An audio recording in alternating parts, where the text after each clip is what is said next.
Welcome back, and in today's video I'll be guiding you through the process on how you can return your missing camera icon to the lock screen of your Samsung Galaxy Z Fold 6. So the first step is to go to the lock screen editor, and we have two methods we can use. One of the methods is by opening the settings app, and then in settings you want to scroll and select Lock Screen and AOD. Then from here tap on Edit Lock Screen. Alternatively, you can always go to the lock screen directly, then long press on it.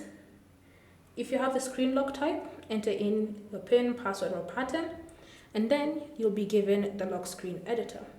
So from here you can see the two places where we put our shortcuts, and currently on the left side you have the torch.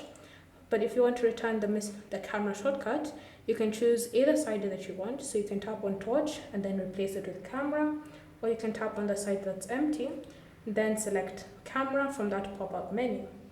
So once you've added the camera icon onto your lock screen, you want to tap on done to save and apply the changes. So now when you glance at your lock screen, you should see the missing camera icon has been returned. So now if you want to activate the camera, you just need to swipe from the right this way and then draw the unlock pattern.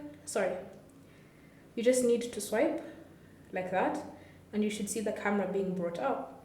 And again, you can use the camera the way you'd regularly use it when your phone is unlocked. So you can even go into pro mode and then start taking professional photos and whatever it is you want.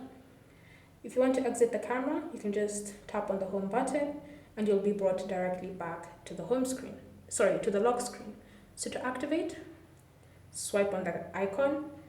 To exit, press on the home screen button and it will take you back to the lock screen. Thank you for watching. If you have any questions or comments, leave them down below and we'll get back to you.